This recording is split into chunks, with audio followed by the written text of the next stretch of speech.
Hello, everybody. Welcome to Love Life Telehealth. And while we're waiting for people to get on, type in the chat. Let us know where you're coming from. I'm coming in from Colorado, and we've got our star guest today, Joni Thomas, coming in from Nebraska.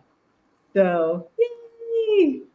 I'd like to begin by saying, hey, Christy from New York, great to see you joining us. We'll see other people coming in soon. Sabrina from Tennessee. I love that we have people from all over the country. That makes me happy. Yay. Hi, Dylan from New York also. Excellent. Stephanie from Houston. Awesome. Well, I would like to introduce one of my star patients and people that I know that I've met through Love Life Telehealth. And that is, this is Joni Thomas, who's a lifetime advocate for people with disabilities. And so Joni, can you briefly tell me a little bit about yourself? And then I have a bunch of questions, and then we may have some questions from the audience. Okay. Well, first of all, thank you. I'm really honored to be a part of this and excited.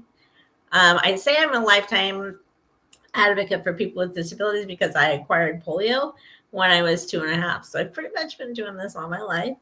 As you can see with the gray, I'm a little bit older. So yeah, I've worked that into a professional career as well. So I've done well with it. Well, I'd love to hear a little bit about your professional career in a bit, but first, polio. As a young person, you've lived through some unique medical experiences. You've been in an iron lung, yes. You have post-polio syndrome. Can you share with me and everybody else here what your healthcare experiences have been and how they've evolved over the decades? Because I'm sure they're different than many people think. They have been very interesting. First of all, the whole post-polio syndrome thing, to me, as someone who's kind of grown up with it, I saw probably when maybe like in the 90s, there was sort of a resurgence of people who had a slight case of polio and maybe had like some weakness in one leg or, something like that. And they began to see a return of symptoms. I don't typically use that phrasing. I am post-polio, but what I have now has gotten a little bit stronger over the years, and I don't, my mobility or my strength, whatever, I don't have a lot of movement anyway, but I don't think that anything really has gotten worse. So I pretty much, have what I was the result of having polio. But go ahead. So you were in an iron lung. So obviously your lungs got stronger. Yes. So tell us about that a little bit. So my understanding from stories of my mother is that there were 2 types of polio, and I had both of them. So one of them affects the motor nerves, which left me with quadriplegia. I can't move like my arms at all. I have use of one hand.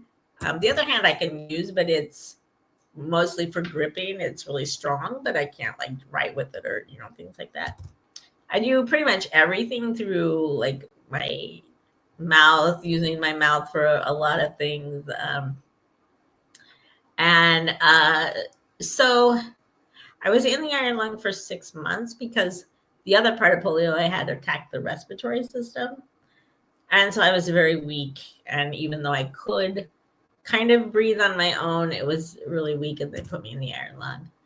After about 6 months, I was very fortunate to have a doctor that said, you can't leave her in here. You're like, this is just going to get worse. And she'll never, be able to be up and move about, and she'll always be in the iron lung. So of course my parents were like, well, yeah, let's get her out of there. So they began weaning me off. And so I was in the hospital for another 3 months as they weaned me off of that experience. And I haven't been in one again or been vented or anything. Yeah. So I don't know whether it's good or bad, but I don't remember any of that. I kind of wish I did remember some of that. but it was a lot of doctor's appointments. I got sick every year with pneumonia, in and out of the hospitals. And I just sort of always felt like I had things happen to me. Like, even as a child, I know you don't get a whole lot of a say in it, but even growing into an adult, it was always like they had me in braces and I don't know, just people always, squeeze my finger. I always felt like I was being rated. Yeah. Like, do you match up? Do you fit what I think you should be? Right. Kind of a thing. And, lots of orthopedists always wanting to straighten this or do that. And I was probably 32 when I had major surgery to straighten my spine, because my spine was like a C. And that was the first time in my life that anybody said, oh, so this photographer was going to take pictures of my spine, and they wanted me naked. And they wanted me to sit on this really round, hard wooden seat, I don't know, so that they could get shots all the way around. And I said, I can't sit on that. That's going to kill my hips. I can't do that. And why do I have to be naked? Right. And I said, well, you can refuse. And that was the first time. I was 32 years old. Wow. And it was the first time that anybody ever said, you don't have to do this. Wow. I said, okay. I said, well, you're the first that's ever told me that. So, all right, I refuse. So it's been that kind of a thing.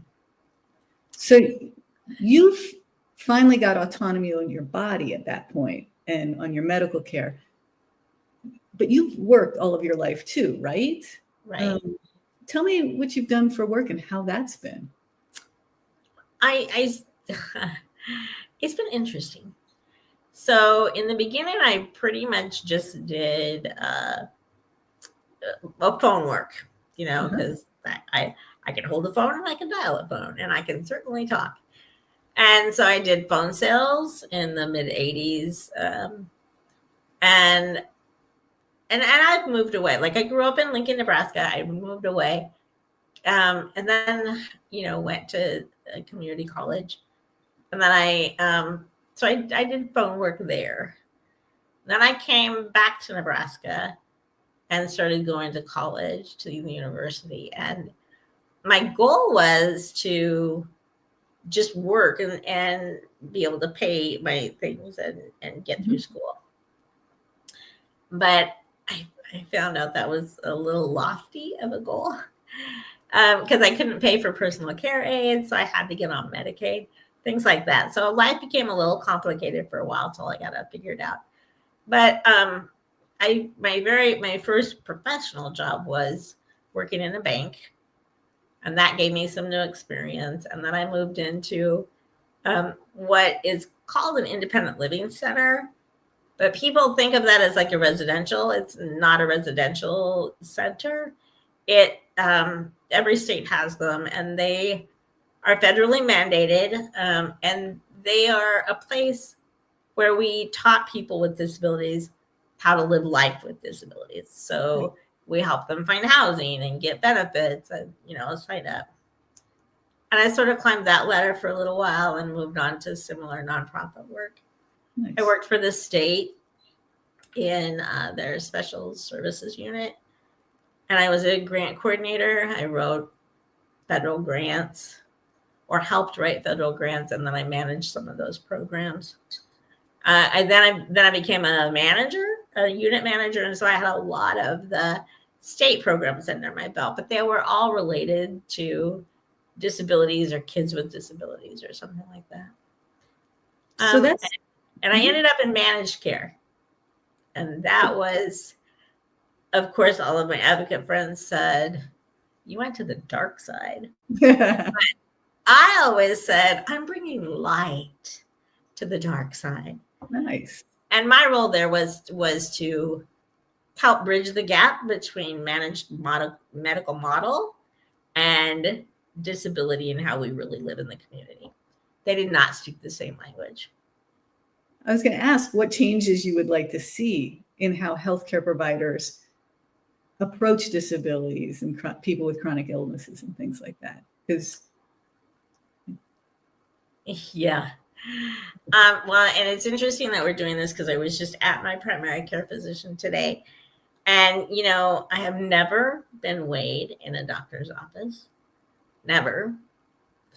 I don't even most of the time get out of my chair or get on the table or, you know, have any of those kind of physical type exams like I used to when somebody would go with me that could lift me onto the table. So I guess, first of all, I would love to do training classes on disability awareness, not just physical disabilities, but mental health disabilities. People who are deaf and hard of hearing have a horrible time getting qualified interpreters. Yep. Medical practices are really good about saying, can't you just use your kid? You know, and it's like terrible. It is. It's like, well, and if you think about it, if, you know, able-bodied people think about your children, and would you really want them in the doctor's office with you, hearing whatever the news is you're going to hear, or talking about your physical body? You know, it's like, so yeah, I would like to have a whole campaign of just training people. Yeah. And I have to say, I have in the past, I knew someone who taught PAs in a college here in town. And he asked me to come. And I did do like a little mini kind of thing, but it was just about my experience and what I have found in medical offices. But I would like to do a big scale. So what have been the most challenging, but also the most positive things you found in modern healthcare, both in person and telehealth, through telehealth?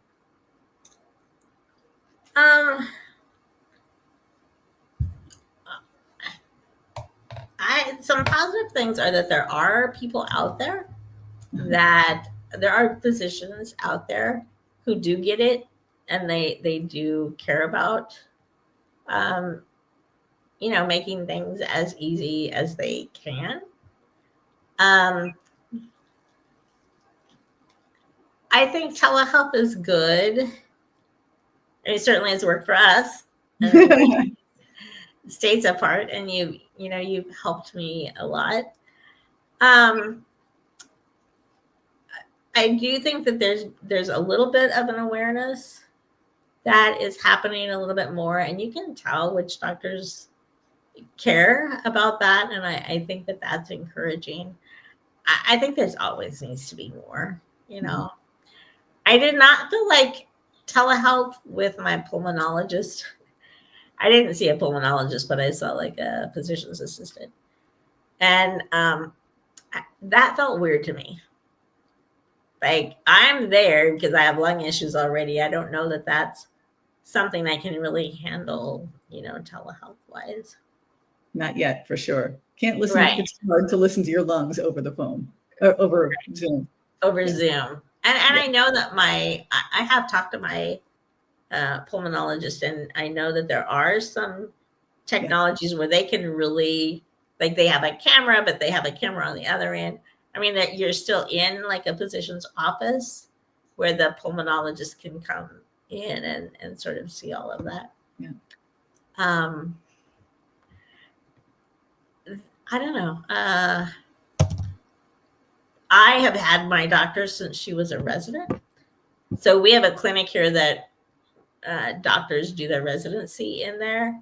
And it's a Medicaid clinic. So, you know, they do see a variety of people.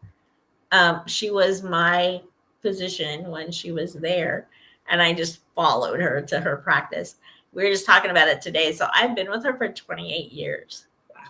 So when I call her and say, I just went to the bathroom and, you know, there's blood, or I have this pain, or I can't breathe, you know, then she she already knows. Like, Yeah. you know, she's been through everything with me. So I think that that is a really good thing. I'm really grateful that I could have someone for that length of time. I think it helps a lot. I would think continuity of care would help when you have a Mhm. complicated history. So you don't Right. have to explain it again every single time. Or Exactly. people actually know when you say, I have a cough, that may be different than a 19-year-old kid who is an athlete who has a cough, you know? Right. Oh. Well, and that has played out in my life because she was unavailable one time, my physician, and I saw a PA, and the person, I was really sick, and I knew I was really sick, and she said, it's viral, it wouldn't do me any good to give you an antibiotic. I said, but you know, my doctor always does anyway. And she just was really like, no, it's not going to do any good. I'm not going to, you know, do that. And like 2 days later, I was in the hospital for a week, literally 7 days. So it's in my chart in big letters, like give her an antibiotic. So I think that those kind of things are really important. Yeah. You know? Yeah, I agree. Now, so sticking on that, and then we're going to go to your diet and lifestyle. But first of all, if you had a way to speak to healthcare providers or policymakers, what's the one message that you would give them about how to live well with a disability and what true support looks like? Well, and I first of all, I would love the opportunity to speak with physicians and policymakers. And I used to have that opportunity a little bit because I worked for the state. My first thing is they really need to understand what life with a significant disability is like. One of the things that I remember when I went to managed care was that we were in like this meeting where they go over people's requests for different medical things. And they were talking about someone who needed personal care. And they were like, why does anybody need 4 visits a day? Like somebody goes into their house 4 times a day. Why are we paying for that?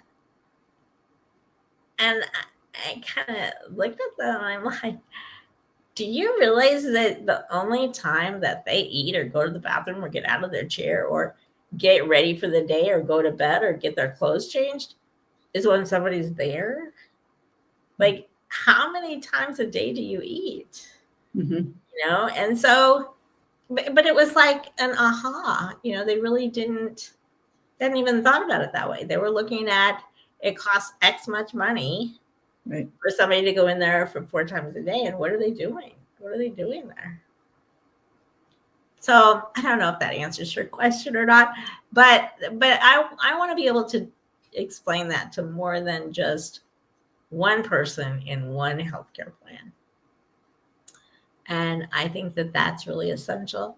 And I think it's essential to put like an actual training program together with physicians, with with medical groups or like MCOs, managed care organizations. And I would like policy people to support that. So be great for people if they're watching this and have any contacts. Let Joni know. Let me or no yes. one let Joni know. Yes. And just if I could do a shameless plug, I do have a nonprofit. I retired in November of 23 after 35 years of competitive employment, and which is a big thing in the disability community. But I created a nonprofit, and part of what I want to do in my nonprofit is exactly what we're talking about. I want to work with healthcare systems and home care systems because I think that there's real room for improvement. I would imagine. Well, yes, you're right. Do you have a website for that, or? We do have a website. It's called Tectonic Change Incorporated. Okay. So it's Tectonic Change Inc., all one word, .org. And the name kind of throws people off, but I'm talking about like a huge shift. Yeah. And so I wanted a name that represented that. Tectonic. I like it. Very cool. Yeah. Now, at Love Life, we do a lot with lifestyle. And I remember you telling me that you had read Diet for a New America, which, oh, yay, here's tectonicchange.org. Yes. Yay. You read Diet for a New America and kind of changed your diet a little bit. How has switching to over the years, and I know it wasn't all sudden, but you can tell us a story, how has switching to a plant-based diet impacted your health, your energy, and your day-to-day experience? You are correct. You have a great memory or good notes. I did read that book by John Robbins, and it so grossed me out because he talked a lot about corporate farming and how things were raised. And I became a vegetarian for 3 months. Okay. But this was late 80s, early 90s, probably around 1990. And there wasn't, we didn't have Google. We didn't have YouTube. We didn't have all that connection of other like-minded people. And I grew up in a totally carnivore world. I was a huge meat eater. I was your typical Midwestern meat and potatoes kind of girl. But it really impacted me. So fast forward about 15 years or so, and I watched a video called What the Health. And after watching that, I took notes of all the doctors that spoke in that video. And I started looking them up and I started reading about them. And at that point, it was just like, I can't ignore this. This was clearly a message 20 years earlier that I didn't pay attention to, and I really needed to. And so I just cold turkey over one night. Like I just stopped. I remember it very well. It was Easter. I was eating ham. I kept thinking about that pig. Yeah, exactly. And so I just said, this is it. I can't do it anymore. I can't ignore the science above anything else. And so I just started learning how to cook whole food, plant-based. I'd also had an experience that's related to healthcare. I'd also had an experience where I had been sick for 3 weeks. I was on 3 different antibiotics. I never felt any better. I was at our local co-op and I saw a sign about a naturopath. And I called him and he came to my house like the next day, gave me all of this tinctures and, get echinacea and get lobelia and all this kind of stuff. I felt better in 24 hours. Wow. Than I had in 3 weeks. Now, I wish I would have kept contact with him. And that, so I've been given signs throughout my life. And so finally I did it. But the result was my cholesterol went down. I went from like 200 to 150. Nice. All the triglycerides, everything, like, I can't remember all the numbers now, but they were awesome. I do have type 2 diabetes that I've always kind of controlled with food, but it's way better on whole food plant-based. It's been as low as like 6.2. They just checked it today. I'm 6.9, but it's the same as a year ago. So plus I just felt lighter. I don't ever know how to explain it, but I just felt like nothing was really puffy or, I just felt lighter in my body. Yeah. And the energy and my mental clarity and attitude, it just changed dramatically. And I used to get sick at least once every year, sometimes twice. I had not been sick for like 5 years after doing that. I would make it through winters. I was fine. So yeah, it's amazing. I get kind of preachy about it, but I try not to because people like just, but yeah, I would recommend it to everyone. Had you gotten pushback from your physicians or caregivers or anything like that in terms of changing over? No, I always get, and anyone who is watching this who knows anything about whole food plant-based, that every question is, how do you get enough protein? It's like, okay, I'll tell you one more time, So I get a lot of that. And I don't know, I don't really get pushback, but I get a lot of, well, I don't know how to cook that. Well, that's okay. I know how, and I'll tell you, just things like that. My doctor did tell me that, she thought it was amazing because, I've been with her for 28 years. Yeah. So she knew how often I got sick. And it wasn't always just a little cold. It was like almost in the hospital or in the hospital sick. Right. Every year. And I stopped. That all stopped. And so, but she won't quit eating meat. Interesting. Yeah. Have you shared with her any of the books or the videos? Like, what the hell? Oh, that's so interesting. I've told her about them. Yeah. But she's going to watch this video. So I'm talking to you, Dr. Salad. That's awesome.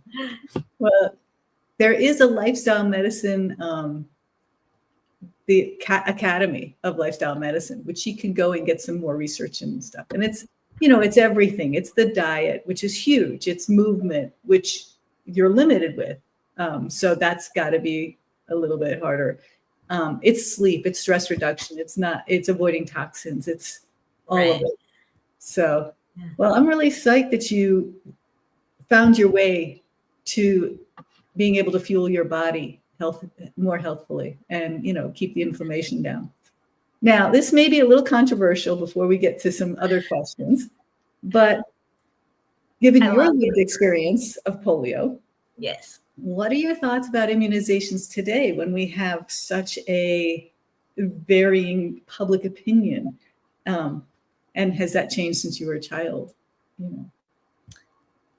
The opinions that are going down now is very different than when I was a child. There were actually 2 rounds of polio in the 50s. So it really started in the late 40s, early 50s, and killed thousands and thousands of people or left them with very debilitating disabilities.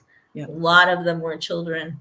Then there was a resurgence, and I didn't know this until just a couple of years ago, in the late 50s, which is when I got it. I got it in 59.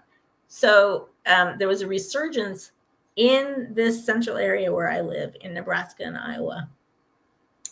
But still, even then, like, people stood in lines for hours to get the vaccine. Yep. And originally it was a shot. And by the time I came along, it was liquid. All you had to do was swallow it. Mm-hmm. Nobody cared how it was made. Nobody cared who made it or what it was made out of or how long it had been around before it was given to people. I mean, they just wanted this madness to stop. Yeah. They just wanted babies to stop dying, or little kids, or even adults were affected by it. Mm-hmm. President Roosevelt was affected by it. Yep. So it was entirely different than it is now. And it's something that, and COVID killed millions. Yeah. Polio was never even that much of an epidemic. And I mean, in regard to numbers, but there were still a ton of people that died. So since COVID hit, I have always been like, I don't care. Especially someone with respiratory issues anyway. Like, yeah. I don't care how long it's been there. I don't care if I grow another arm. Like, I just don't, I know what it's like to be that sick. Yeah. I don't want to go there. Yeah. So it's interesting. You mentioned Roosevelt had polio. So did John Robbins. Did you know that? No. Yeah. So he wrote the Diet for New America, which you read. Right. He had polio, and he's actually, you were correct in correcting me about post-polio syndrome, because you just had the effects of the polio.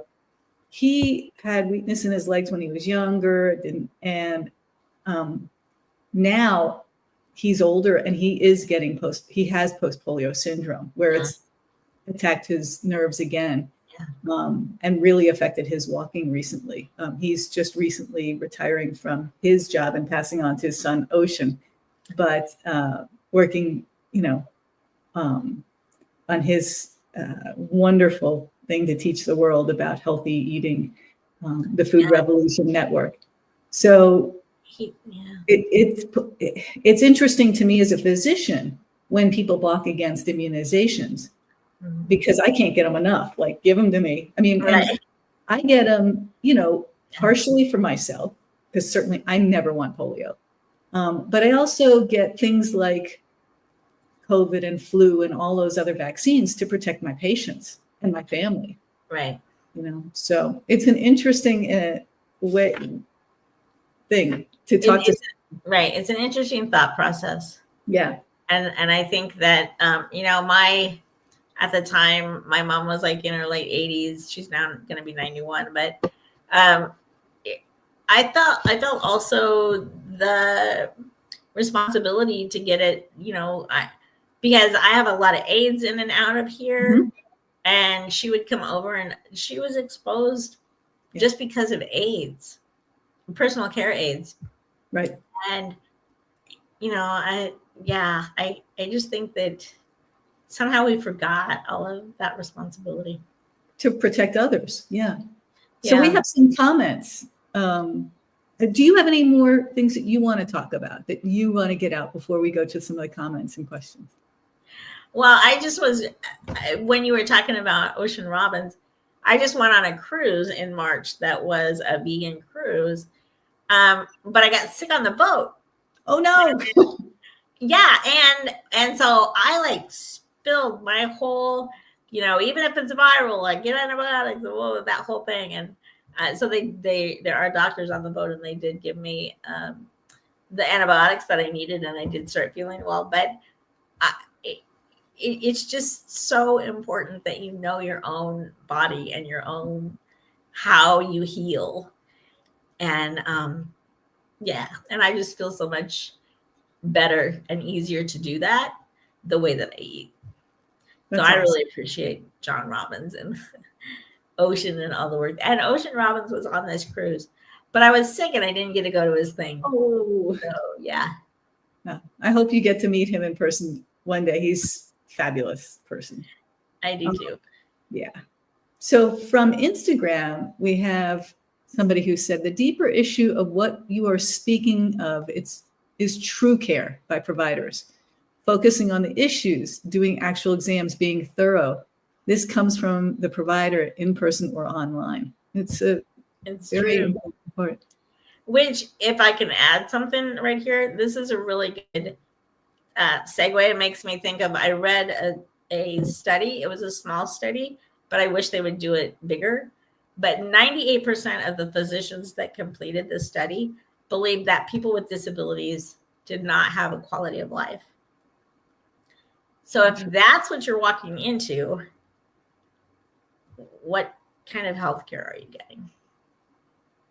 It's so fascinating. I mean, you talked about deaf people, and my brother is deaf. So I understand that aspect. I understand what frustrations he has sometimes going into a doctor's office and not having an interpreter, saying, oh, your son can just interpret for you. No, that's not acceptable. But and he has my deaf friends have wonderful quality of life, we all have our own issues. Some have more, need a little bit extra support than others. And, it's interesting to see. But I love what you've done with your life, because you've done so much. I was actually going to ask you real quick before we get to the other one. You work for Norwex consultant for a pampered chef. Is that correct? I am a Norwex consultant, and I sell Pampered Chef. Yes, I do. And Which Norwex is a completely chemical-free company. Nice. So, and they sell towels and cleaning products and shampoo and all that kind of stuff.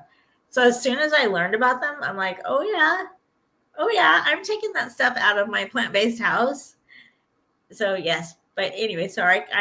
No, that's great, because I have a lot of patients who often ask about where do they find cleaner shampoos and soaps and things for their house, because as we said, in lifestyle, it's not just the food, it's not just the movement, it's avoiding toxins. And there's a lot of toxins in this world right now. And so, yeah, we've got to get you, we've got to put that up there too. Yeah. And so many of the cleaning products, especially during COVID, if you read the back of those wipes, like there's a whole process of what you're supposed to do and nobody ever does it. So you have that chemical stuff in your house. Yeah. And yeah.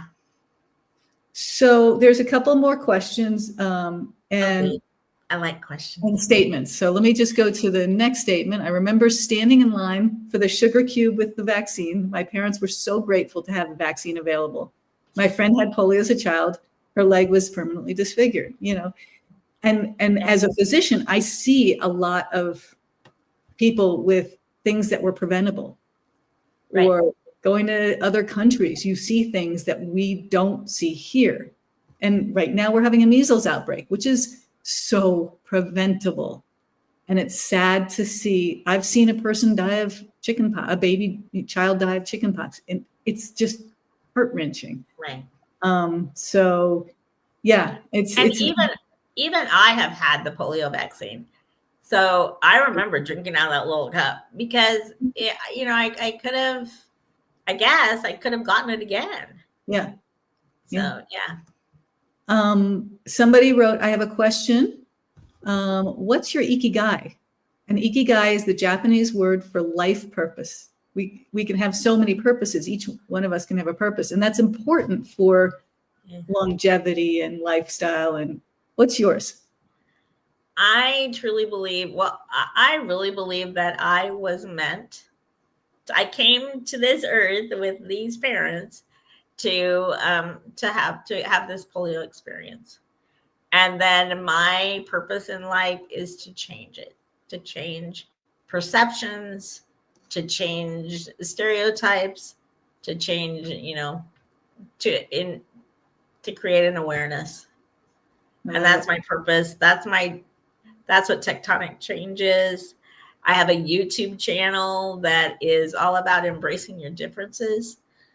So yeah, I believe that's my purpose. What's your YouTube channel called? My YouTube channel the title of it is Embrace Your Differences. I love it. And it's under my name, Joni Thomas. I got to look it up and follow you. I would love that. Yeah, absolutely. Okay. Somebody asked, what advice would you give someone who wants to advocate for themselves at their doctor for the first time?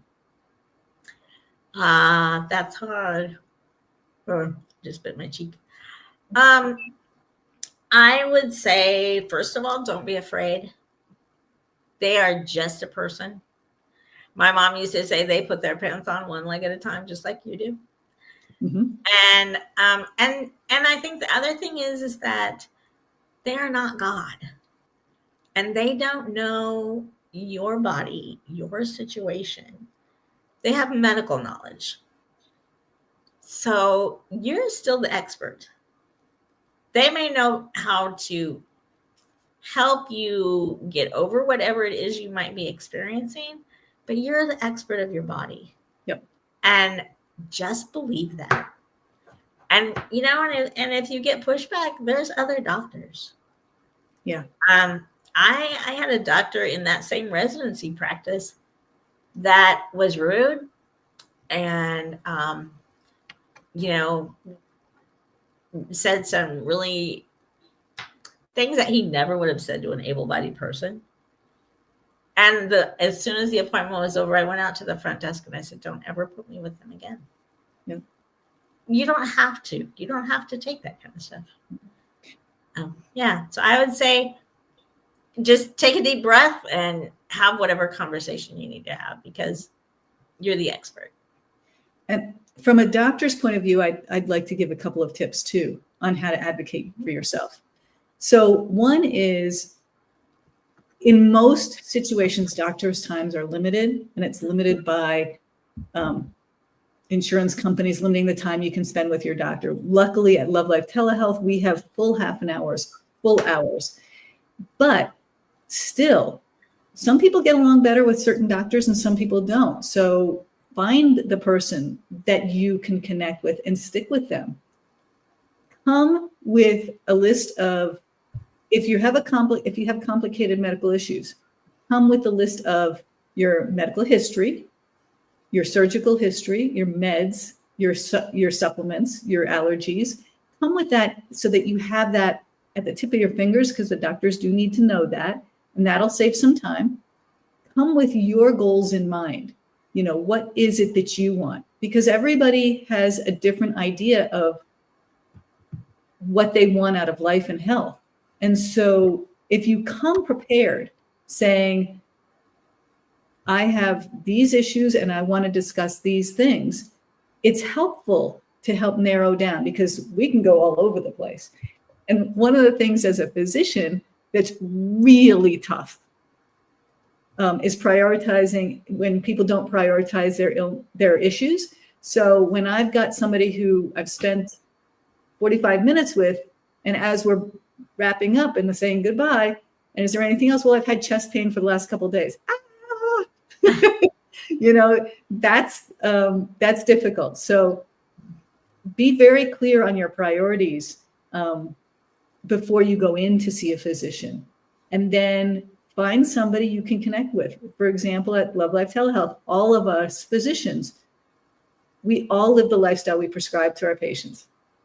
But there's some of us who are much more, effusive or outgoing or this or that, or there's something that you would click with or connect with. Find the person you would connect with who understands, who you think will understand what's going on with you and work with you. So, and I love that you learned. I'm sorry that you learned so late, but I love that you finally learned that you can say no. Yes. That you have autonomy over your body and your health. And Can I add one? Go ahead. Yeah, absolutely. Go for it. No, I don't want to interrupt. Go ahead. I was just thinking about somebody who came to me with cancer. And I was like, what is more important for you, longevity or quality of life? And, that's really important. It's different for some people. Some people want to live forever. Some people want to live till their daughter gets married, or they're this or that. Some people want quality of life. That's the most important. So it's important for the physician or the provider to know what is important to you. But go ahead, Joni. I'm sorry. I didn't mean to interrupt you. No, I interrupted you. But what you were talking about just also made me want to add, if this is the first time standing up for yourself, take an advocate with you. Mm-hmm. So when I worked for the Independent Living Center, I had a gentleman who was basically illiterate.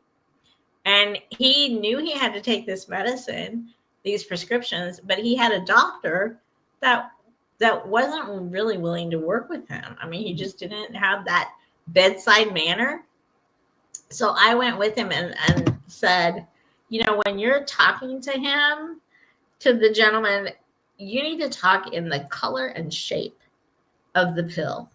Otherwise, it's hard to take that home with you. Right. When you can't read the word. So sometimes it's just a matter of feeling out or finding out the way that you can best communicate with your doctor. I absolutely love that. That's beautifully said. Bring an advocate, because you forget things, and yes. Everybody does. And you don't remember them. Right. When you're the person, yeah. Yep. And then there was one, do you have any goals you'd still like to accomplish? in your life? Oh, heavens, yes. Yeah, I mean, yes, I do. I want to grow my nonprofit. I want to start a home care agency that does it the way that I think it should be done. So I want to be the example. Um, I want to be financially free, and not just as, oh, I want to be rich. I want to be able to not be tied to any governmental program, because as we know, they can be taken away or they can, be mutilated. I don't want to have someone have that kind of control in my life. So yeah, I do. I have a lot of goals. I hope you make them. Christy mentioned that she said, I am my husband's medical advocate, and it makes such a difference. Yes. Yeah. Yes. It's interesting. My significant other had a very horrible accident.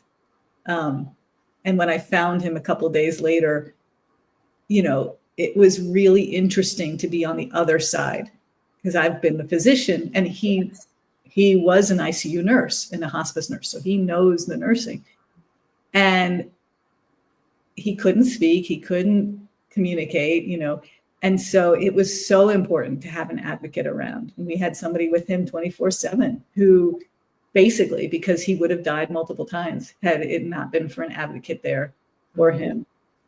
So it's difficult for the people like Christy, your husband's advocate, medical advocate. I don't know if you were in the medical field.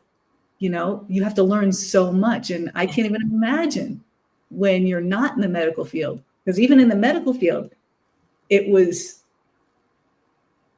fascinating. Yeah. That's not in a good way, being on the other side. Yes. But there are, just so people know, if you are in a hospital, if you are in a situation like that, there are advocates that they can assign for you, patient advocates. Use them. They are helpful. We needed it in our situation, and it was wonderful once they finally got involved. But don't forget that you can advocate for yourself or get somebody to help advocate for you. So, I think we are getting close to being out of time. So, Joni, thank you so much for being here. I really appreciate it. Is there anything else that you want to say about about anything, but in specific, how lifestyle medicine has affected your health? I can't say enough about all of that. I was at a place where I needed something, and I don't really even remember how I found you, but I knew all I had was like your picture, I think, but I felt like there was going to be a connection. And my first appointment, I just thought it was amazing. And it was so nice to be able to talk to someone who is a doctor and lives the lifestyle. Mm-hmm. And I am not perfect at it. I am not Dr. Kim Scheuer. I still, eat things that I shouldn't sometimes, but it's great to be able to come on and talk to you and know that what I'm going through, or you can tell me things to take, like the vitamin D and things like that. So I'm very grateful. I hope in the future that telehealth, like you and other people that you work with, I hope that Medicaid sees sometime that it would be a really great thing for them to do. And actually, back to your question of what I would say to policymakers is they need to pay for this kind of lifestyle. Yes. And I did write up a plan for the MCO that I worked for, and it would save them millions of dollars just with people with diabetes alone. Yeah. And so it's just, I'm grateful for you. I'm glad that you're there. I'm grateful for you. And I also don't understand when you can see such an improvement on return investment, return on investment with lifestyle medicine. We could, prevent, reverse, decrease medications in 80% of the people that I see. And it would be so nice if this was a society, if it was easier to eat healthy than not, if it was easier to move more than not, if it was easier to stress less, but it isn't. So if you ever get in front of somebody and you need a witness up there, let me know. I will. Right. I know who to call. Yes, you do. Thank you so much for your time, for your work. And I'm so glad that you found, something that helps you be the best you can be, which is an awesome person who advocates for everybody, and continue your work. I am too. Thank you so much for having me and Thank asking you. me to do this. It's been a hoot. We And love thanks to having you. everybody that came on and watched. I'm glad you asked questions. Thank you. You take care. I will. You too. Bye-bye.